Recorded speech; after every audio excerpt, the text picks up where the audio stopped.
கிறிஸ்துவுக்குள் பிரியமானவர்களே, இந்த நாளுக்கான தினசரி தியான வசனம் மத்தேயு எழுதின சுவிசேஷம் 20வது அதிகாரம் 1வது வசனம். மத்தேயு 20:1. மேத்யூ 21. பரலோக ராஜ்யம் வீட்டெஜமானாகிய ஒரு மனுஷனுக்கு ஒப்பாய் இருக்கிறது. அவன் தன் திராட்சை தோட்டத்துக்கு வேலையாட்களை அமர்த்த அதிகாலையிலே புறப்பட்டான். அதாவது இங்கே கர்த்தராகிய இயேசு கிறிஸ்து இந்த ஒரு ஓமானத்தை சொல்கிறாரு. திராட்சை தோட்ட ஊழியர்கள் என்கிற ஓமானத்தை சொல்கிறாரு. அதுக்கு அர்த்தம் என்னென்னா, எப்படி தேவனுடைய ராஜ்யம் கிருபையினால் வழிநடத்தப்படுகிறது, மனுஷனுடைய அளவுகோலின்படி இல்லை என்பதை காட்டுவதற்காக. ஏன்னா இங்கே இது எதன் தொடர்பு ஆரம்பிக்கிறது? பேதுரு கேள்வி கேட்டார் இல்லையா? மத்தேயு 19வது அதிகாரம் 27வது வசனத்தில் ஒரு கேள்வி கேட்டார். நாங்கள் எல்லாத்தையும் விட்டு உம்மை பின்பற்றி வந்தோம், அப்போ எங்களுக்கு என்ன கிடைக்கும் அப்படின்னு சொல்லி கேட்டார்.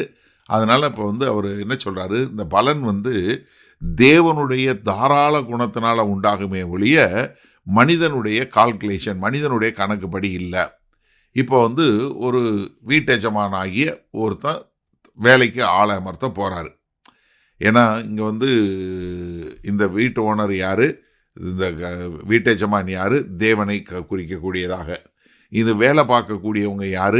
தேவனுடைய ராஜ்யத்தில் வேலை பார்க்கக்கூடிய மக்களுக்கு ஒப்பாக இந்த ஒரு காட்சியை இங்கே கொடுக்கக்கூடிய ஒரு காரியம். அவங்கெல்லாம் யார்? தேவனுடைய ராஜ்யத்தில் வேலை பார்க்கக்கூடியவங்க. அதிகாலமே அமர்த்த அதிகாலையிலே புறப்பட்டான். அப்போ முதல்ல யார் இந்த வேலையை பார்க்கறது? தேவன்கிட்ட வருது. அதாவது பரலோக ராஜ்யத்தில் வேலை பார்க்கறதுக்கு ஆட்களை அமர்த்துவது யாரு? தேவன். அப்போ முதலாவது எங்கே தொடங்குது வேலை? எங்கேருந்து ஆரம்பிக்குது? தேவன்கிட்ட ஆரம்பிக்குது. அவர் தான் போகிறாரு. அவர் என்ன அதிகாலமே போகிறாரு அப்படின்னா அதுக்கு அவசியம் தேவைங்கிறத காட்டுகிறது. அது தேவை என்பதையும் காட்டக்கூடிய ஒரு காரியம். அப்போ கர்த்தர் இந்த ஜனங்களை அழைத்து அவருடைய ராஜ்யத்துக்கு வேலை செய்வதற்கு கர்த்தர் தான் தொடங்குறாரு.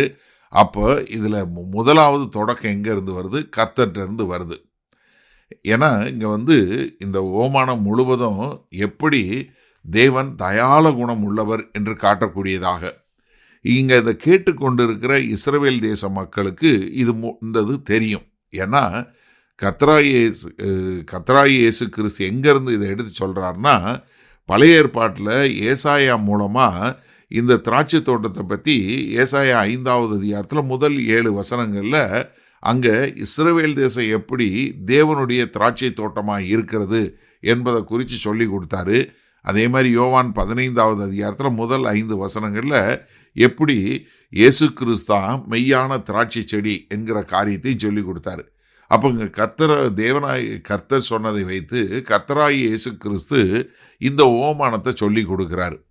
அப்போ இந்த ஓமானம் தேவனுடைய ராஜ்யத்தில் வேலை செய்கிறவங்களுக்கு எப்படி தேவனுடைய தயாள குணம் இருக்கிறது என்பதை காட்டுவதற்காக. சரி, இதனால் இந்த வசனத்தை நம்ம எப்படி எடுத்துக்கொள்வது? முதலாவது நம்ம தெரிஞ்சுக்கொள்ள வேண்டியது என்னென்னா, எப்பொழுதுமே தேவன்தான் தன்னுடைய ராஜ்யத்தினுடைய வேலைக்கு ஆட்களை அழைக்கிறார். அது காலையாக இருக்கட்டும், மதியமாக இருக்கட்டும், இல்லை சாயந்தரமாக இருக்கட்டும், எப்பொழுதுமே அது எந்த இதில் இருந்தாலும் சரி, யார் தன்னுடைய ராஜ்யத்தில் வேலை செய்வதற்கு யார் நம்மளை அழைக்கிறார்னா தேவனாகிய கர்த்தர் தான் அழைக்கிறாரு. அதில் ரெண்டாவது இன்னொரு காரியம் நமக்கு எல்லாருக்கும் என்ன தெரியும்னா, நம்ம தேவனுடைய ராஜ்யத்தில் வேலை செய்வதற்கு தேவன் நம்மளை அழைத்தார் அப்படிங்கிறது நமக்கு கொடுக்கப்பட்ட சிறப்புரிமை. இதில் போய் ஆண்டவரே நான் இதை பண்ணால் எனக்கு இதை கொடுப்பீங்களா, அதை பண்ணால் இதை கொடுப்பீங்களா அப்படின்னு சொல்லக்கூடிய இது நம்ம நெகோஷியேட் பண்ணுறதில்ல. நான் இதை விட்டு வந்தால் எனக்கு அதை கொடுப்பீங்களா, இதை கொடுப்பீங்களா. ஏன்னா ஒரு சிலர் இன்றைக்கு ஊழியக்காரன் கூட சாட்சி சொல்லும்போது, நான் இதை விட்டுட்டு வந்தேன், ஆண்டவர்கிட்ட நான் கேட்டேன், இதை விட்டால் என்னை பார்த்துக்கிருவீங்களா அப்படி இப்படின்னு சொல்லக்கூடிய ஒரு காரியம். ஏன்னா அப்படி இல்லை. ஏன்னா அது என்னென்னா, தேவனுடைய ராஜ்யத்தில் வேலை பார்க்குறவங்க அவருடைய கிருபையினால் வேலை பார்க்குறமே ஒழிய நமக்கு நம்முடைய படிப்பு, நம்மளுடைய திறமை, நம்மளுடைய இதனால் கிடையவே கிடையாது. ஆனால் நம்ம இதை விட்டுட்டு அவர்கிட்ட வரும்போது அவருடைய தயாள குணம் இருக்குது பாருங்கள், அவர் கொடுக்கக்கூடிய வெகுமானம் இருக்குது பாருங்கள், அது நம்மளை ஆச்சரியத்தில் கொண்டு போய் கொடுக்கக்கூடியதாக இருக்கும். ஏன்னா கர்த்தர் அவ்வளவு நல்லவரா, அவ்வளவு நன்மை செய்யக்கூடியவராக இருக்கிறாரு. அதனால் நம்ம என்ன நினைச்சோன்னா, தேவனுக்கென்று பணி செய்வது நமக்கு கொடுக்கப்பட்ட மகா பெரிய சிறப்புரிமை. அதில் நம்ம போய் அவர்கிட்ட எனக்கு அதை கொடுங்க இதை கொடுங்கன்னு நம்ம என்ன பண்ண தேவையில்லை. உட்காந்து அவர்கிட்ட நம்ம பேசி சரி இந்த இதுக்கு வரலாம் அப்படின்னு சொல்லக்கூடிய ஒரு காரியம் இல்லை. மாறாக அது நமக்கு கொடுக்கப்பட்ட சிறப்புரிமை. வல்ல பிதாவே, இந்த அருமையான நல்ல நாளுக்காய் நன்றி, நல்ல வேலைக்காய் நன்றி. ஆண்டவரே, இதோ உம்முடைய ராஜ்யத்தில் வேலை செய்வதற்கு நீங்கள் எங்களை அழைக்கிறீங்க. அது எங்களுக்கு கொடுக்கப்பட்ட சிறப்புரிமை என்பதை புரிந்து கொள்கிறோம். அதை ஏற்றுக்கொண்டு ஆண்டவரே, நாங்கள் உமக்கென்று வாழ எங்களை அர்ப்பணிக்கிறோம். ஆம் தகப்பனே, இதோ உம்முடைய தயாள குணம் எங்களை ஆச்சரியப்படுத்தும் விதத்தில் அது எங்களை ஆசீர்வதிக்கும் என்பதை புரிந்து கொண்டோம். அதற்கேற்றாற்போல் வாழ எங்களை அர்ப்பணிக்கிறோம்.